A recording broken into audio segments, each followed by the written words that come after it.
when you say sponsor, you mean the petitioner in the United States?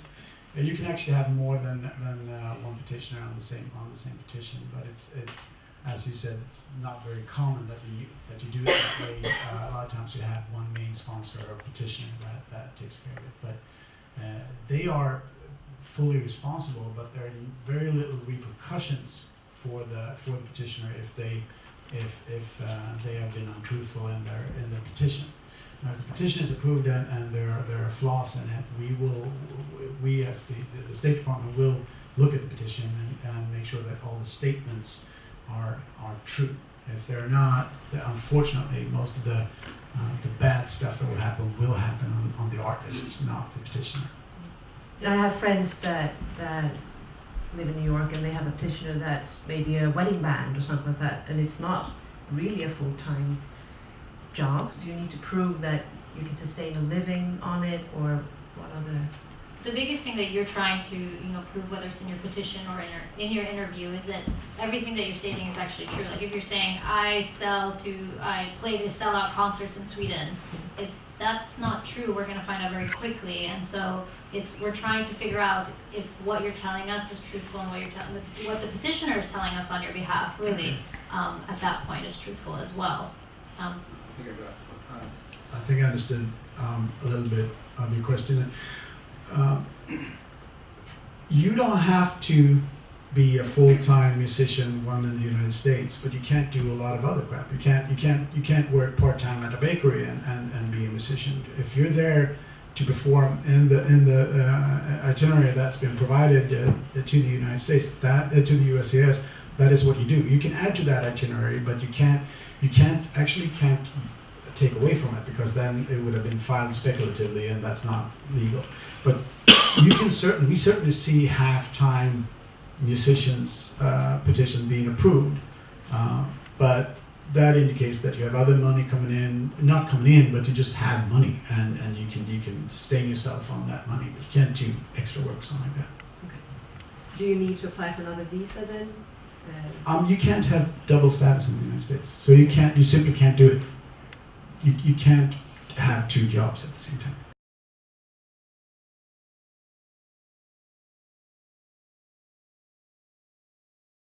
So you will likely have a petition approved. Oh yeah. That's what you're thinking. Absolutely. Okay. As long as he's part of the band and he can prove that he's part of the band, that's all what's very important. Right? I know exactly. Yeah, it's very hard to speculate. We have to look at the case itself. But the thing is that some people will try to sneak in an extra band member or something like that, which That's why I want to. Yeah, no. As long as he can prove that he's part of the band, I think that's she is. Yeah, she is. Yeah, that's also the most important thing, really. And if you're from Gothenburg, like she is.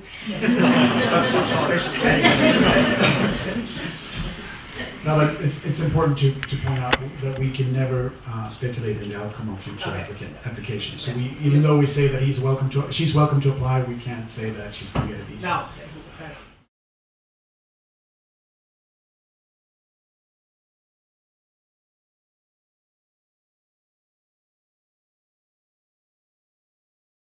I kind of knew that question was going to come.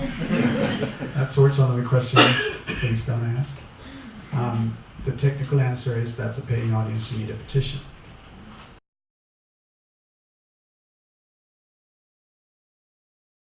That doesn't even fall in a gray area. That's definitely petition-based. You can absolutely not do that. Petition. Ansökan om arbetstillstånd. Ja, det är ansökan. Det är ansökan. Om arbetstillstånd, ja.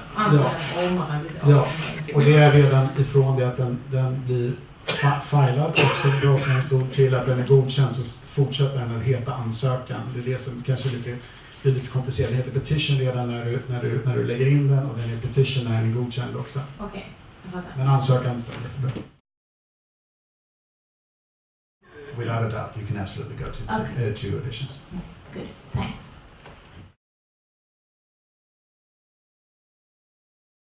It's actually quite standard.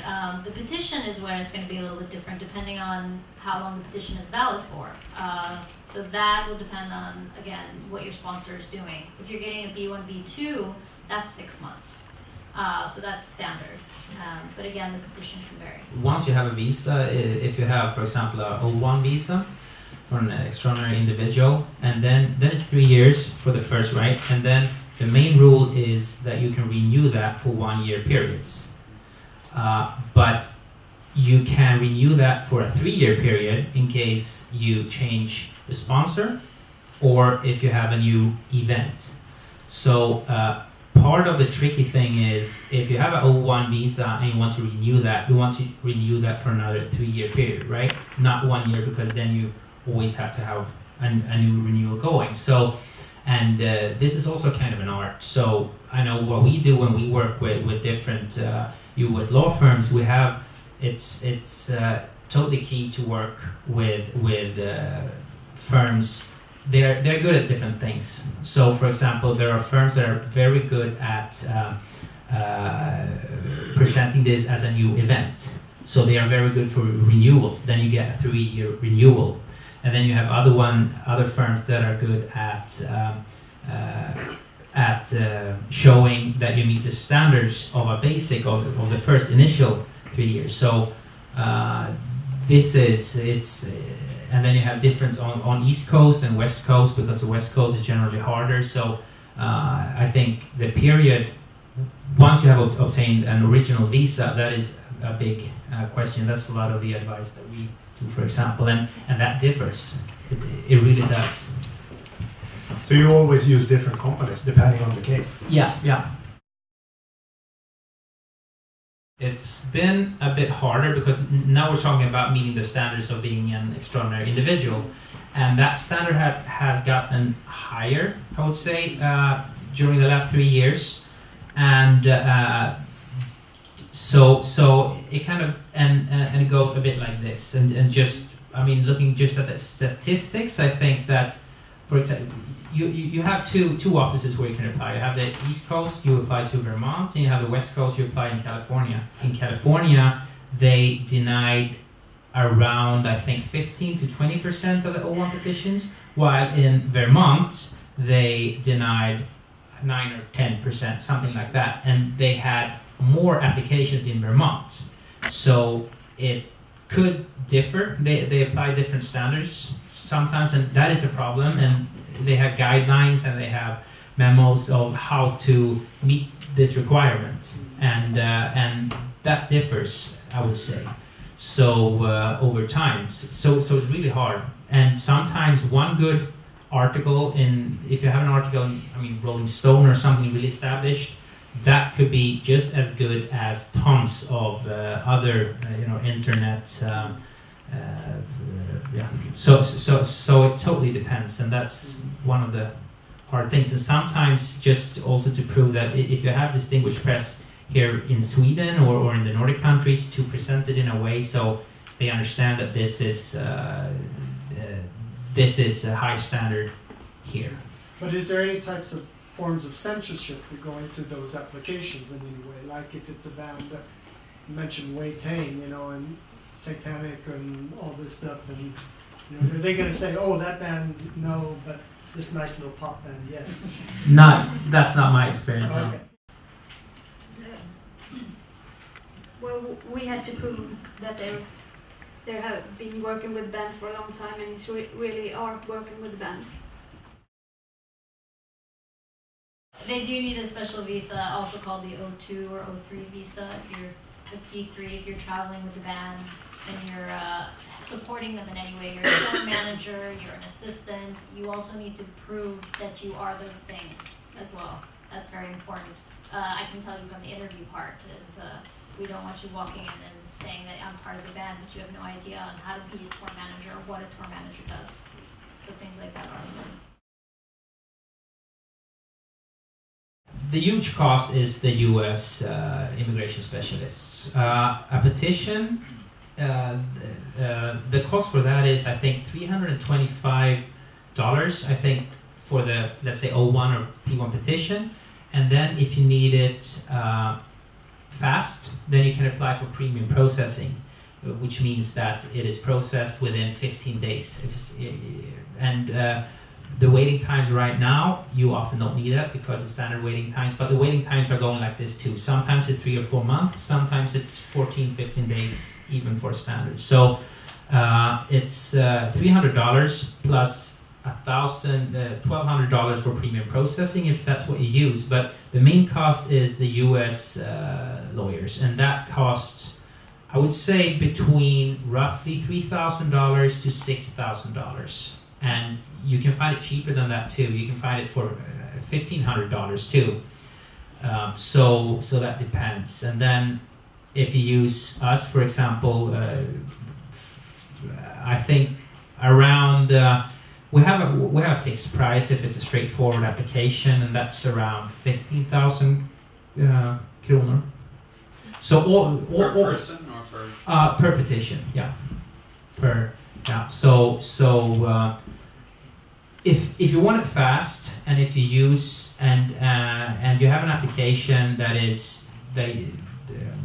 needs to get pushed through overseas, that could be around, say, 70,000-80,000 Swedish kronor. Mhm. But it could be half that price too if you have a straightforward and you can wait. Or if you know the lawyer in the US. They will charge you anyway. That's my experience. Oh, with yeah. US lawyers, yeah. Now you're doing two different jobs, so it's quite different. As Warren mentioned before, you're under two different statuses. Then it's like either you're teaching or you're performing. Two different types of visas. Technically, what you would need to do is to have two approved petitions. One H1B based petition and one O1 or P1 petition. And you would have to contact USCIS for every time you change your what you're doing. So when you teach, you would be on the H1 status. Remember that you don't need two visas actually in that situation. The visa just allows you to go to the border and be let in. So you would maybe travel on the O1, do a gig, and then you would have to contact USCIS, change your status, and to be a teacher. They're not quick. So that's why I'm saying can't do it. But technically you could, but you would have to wait until USCIS say, right, now you're in H1 status. Now you're in O1 status. Now you're back in H1 status. We are closing out for last year, basically, at the end of September, and then the new visas will go out. New diversity visas will go out for the new year after September 30th. I do caution everyone about the diversity visa. There are a lot of scams out there. Please make sure that if you do win, that it is in fact coming from USCIS. And I don't know what else to say about that. What other questions you had about that? Yeah, that's true. That's a good point. That you do not have to pay to enter the DV. That is also a big misconception out there. People think that they have to pay in order to enter the DV lottery, but you don't. It is free of charge. And is there a website where you can... Ours. Yeah. Oh, it's the same. Yeah. Great, thank you.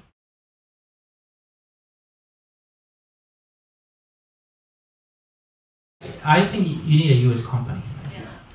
that is established. A US company? Yeah. Okay. If I have my own company that is based in the United States, would that do? Then, yeah, sure.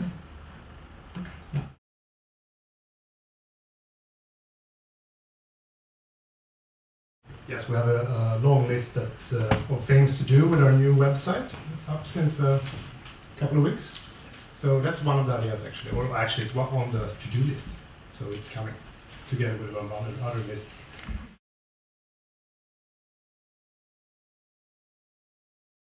If they are experienced, and some record companies are experienced, then they can do the petition themselves. But most of the record companies that our clients work with, I mean, even though we're not involved, they have immigration specialists, lawyers, or other immigration specialists that they use. Yeah, okay, because our agent on the record company, he knows everybody worth to know in New York, so... Yeah, I think that's two different things. It's one thing to get the credentials and to get the recommendation letters. Yeah. And the administrative part of filing a petition is not hard in itself, because it's a list and it's administrative work. But our experience with working with let's say the cheaper versions, which we do sometimes, that are straightforward, more kind of I don't know what you say, like a construction band, rullande bandet princip, or the more expensive, like full-scale lawyers, is that if it's straightforward, it's it's good. But it's when you bump into problems, then sometimes our experience is that you can get kind of stranded with the cheaper alternatives, because their business idea is to do this, process this very fast. So if you need to get into argumentation with the US CIS, meaning that you get a request for complementary evidence, etc., and then it is preferable, of course, to have someone that is a specialist. Thank you very much. Once you have a work authorization in place, you're allowed to work in the United States. But if you don't have roadies enough, you can only use US labor for those roadies. For every petition, you collect a comment from the relevant, if that's Music Association of America. So they give their approval that this person is of extraordinary experience. Okay. So they are on it.